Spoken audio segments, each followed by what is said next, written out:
তো এই মুহূর্তে যে জায়গাটার মধ্যে আছি দেখেন কি পরিমাণ পানি, চারিদিক দিয়ে প্রায় আমাদের আঁটু উপরে পানি হয়ে গেছে। তো যখন বেশি বন্যা ছিল এখানে তো আরও বেশি পানি ছিল। তাদের এখানে বর্তমান সময়ে মানে ত্রাণ খুব কমে আসতেছে, আর যারা আসতেছে প্রথম দিক দিয়ে ত্রাণ দিয়ে চলে যাইতেছে, আর এই ভিতরের দিকে কেউ আসতেছে না। তো এই লোকেশনটা বাইরের কাছ থেকে শুনবো, বা একটু বলে দেন যেন আসে ওরা আর কি যারা ত্রাণ নিয়ে আসবে। আসসালামু আলাইকুম। আমরা এই মুহূর্তে অবস্থান করতেছি একটা দুর্গম জায়গা, এটা হলো 7 নং বাবনির 3 নং ওয়ার্ডে। এখানকার পরিস্থিতিটা আপনারা অবশ্যই প্রত্যক্ষ করতেছেন। এখানকার যে আমরা কি অবস্থার মধ্যে আছি, এটা মেন রোড থেকে প্রায় 2 থেকে 2.5 কিলোমিটার ভিতরে। তো এটাকে বলা হয় এটা বিলের বাড়ি নামে পরিচিত।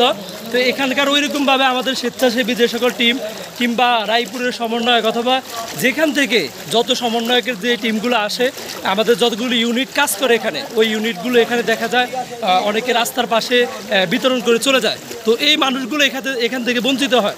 এই জন্য এই বানবাসী, এটাকে আমরা জলবদ্ধতা বলতে পারি, এটাকে আমরা বন্যাও বলতে পারি। এখানকার মানুষের পরিস্থিতি এমন। তো এই বানবাসী মানুষের পাশে দাঁড়ানোর জন্য আমাদের সাথে যুক্ত হয়েছে আমাদের কিশোরগঞ্জ থেকে আমাদের 20 সদস্যের একটা টিম। তো ভাইয়েরা আমাদের কাছে ভালোবাসা বিতরণের জন্য আনছে। এমনকি ওনারা আমাদের জন্য ফ্যামিলি প্যাক, শিশুদের জন্য যে ইয়েগুলো আনছে, বেবি প্যাক, এমনকি শুকনো খাবার, এমনকি রান্না করা বিরিয়ানি বিতরণ করতেছে। তো ওনারা একটা বড় পরিসরে বড় একটা আয়োজন করে মানুষের মাঝে খাবার বিতরণ করছে।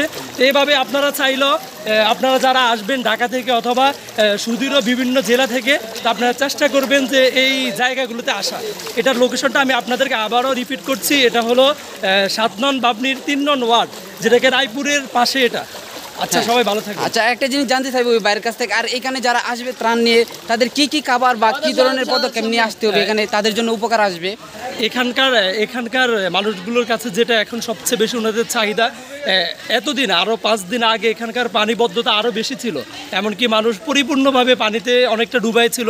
কিন্তু এখন রান্না করার একটা ব্যবস্থা আছে। এই জন্য আমরা চেষ্টা করব ফ্যামিলি প্যাক, ছোটো বাচ্চাদের জন্য আমরা বেবি প্যাকগুলো, আর আমাদের মা বোনদের যে একটা সামরিক ছুটি হয় প্রতি মাসে, এটার জন্য আমরা একটু ব্যবস্থা করতে পারলে এটা ওনাদের জন্য অনেকটা ভালো হবে। শুকনো খাবার, ফ্যামিলি প্যাক, এমনকি বেবি প্যাকটা যদি আমরা আনি তাহলে এটা ওনাদের জন্য অনেক উপকার হবে। আচ্ছা, আমরা তো যেহেতু আমরা কিশোরগঞ্জ থেকে আসছি, আমরা সামান্য ত্রাণ নিয়ে আসছি, আমরা এত বড় পরিসরে আনতে পারি নাই। আর এটা কিন্তু আমাদের যে অবস্থা দেন বর্তমান অবস্থা কিন্তু বাসা বাড়িতে অলরেডি পানি ঢুকে গেছে। তো এত বড় পরিসরে যে মানে বন্যা হয়েছে, তো সেটা মোকাবেলা করা আমাদের যারা আছে এখানে স্থানীয়রা, তো আমরা যতটুকু সহযোগিতা করছি ততটুকু দিয়ে হবে না। তো সেই সম্পর্কে জানতে চাই, যদি প্রশাসনের দৃষ্টি আকর্ষণে যদি এইগুলা যদি মোকাবেলা হতো তাহলে কীরকম হতো ওনার ভাই? না, আসলে এই জায়গাগুলোতে আমাদের প্রশাসনও কাজ করার চেষ্টা করেছে, কারণ আমাদের গোটা রায়পুর উপজেলার মধ্যে অনেকগুলো আশ্রয় কেন্দ্র, যে আশ্রয় কেন্দ্রগুলো থেকে উপজেলা প্রশাসন থেকে ওনাদের প্রতিদিন 3 বেলা খাবারের ব্যবস্থা করতেছে। তো প্রশাসনের এইদিকে 3 বেলা খাবারের ব্যবস্থা করতে ওনাদের একটা হিমশিম খাচ্ছে।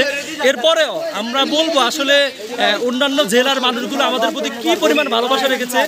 আমাদের এই টোটালি আজকের কয়েকদিনে 78টা গাড়ি আমাদের উপজেলায় টিউনি অফিসের টিউনি সারের মাধ্যমে ঢুকেছে। এমনকি ওই খাবারগুলো যারা বানবাসী, যারা বন্যা কবলিত, জলবদ্ধতায় যারা দুর্গস্ত মানুষ, তাদের কাছে বিতরণ করার চেষ্টা করেছে।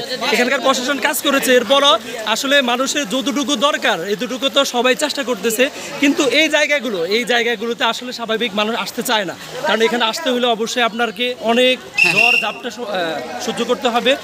এই জন্য আমরা চেষ্টা করব, কষ্ট হলো আমরা এই বিলের বাড়ি নামে পরিচিত এই জায়গায় আসা। আচ্ছা, আমি যদি আরেকটা কথা বলতে চাই, এখানে যে অবস্থা, তো পানিবন্দী অবস্থায় অনেক বিভিন্ন ধরনের কিন্তু জলবদ্ধ যে রোগগুলা, জলবায়ু রোগগুলা হতে পারে। তো ওদেরকে যদি মানে শুকনো জায়গার মধ্যে আশ্রয়কেন্দ্রের মধ্যে নেওয়া হয়, সে সম্পর্কে যদি প্রশাসনের এরকম কোনো পদক্ষেপ নেওয়া হয়, তাহলে আপনি সে সম্পর্কে কি যুক্তি দেন? কি আসলে সেটা কি সঠিক? হ্যাঁ, এটা আসলে আমাদের প্রশাসন, আমাদের রায়পুরের প্রশাসন যারা আছে ওনারা চেষ্টা করেছে, যারা কিনা ঘর পানিবদ্ধ, বানবাসী অথবা জলবদ্ধতায় রয়েছে, ওনাদেরকে যাদেরকে আশ্রয়কেন্দ্র ঘোষণা হয়েছে, মাইকিং করা হয়েছে। কিন্তু আমি একটা বিষয় আপনাদের সাথে শেয়ার করি, এটা হলো আমরা গত পরশু আমরা একটা জায়গায় গেছি, এটা হলো রসুলগঞ্জ 3 নং ইউনিয়ন 4 নং ওয়ার্ড। ওই জায়গায় যাওয়ার পরে আমরা সাতরাই বিলের মাঝখানে একটা বাসায় গেছি।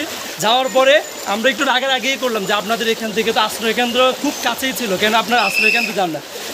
মহিলা আমাদেরকে কোনো উত্তরে দেয় না, কিন্তু ওনার মেয়ে আমাদেরকে যেটা তথ্য দিল সেটা শোনার পর আসলে আমরা কোনোভাবে ওটা শোনার জন্য প্রস্তুত ছিলাম না। ওই মেয়েটা বললো যে আমার বাবা আজকে মারা গেছে, এখনো 4 মাস 10 দিন হয় না, যার কারণে শত বন্যা শত জলবদ্ধতার কারণে আমরা এখানে অবস্থান করেছি।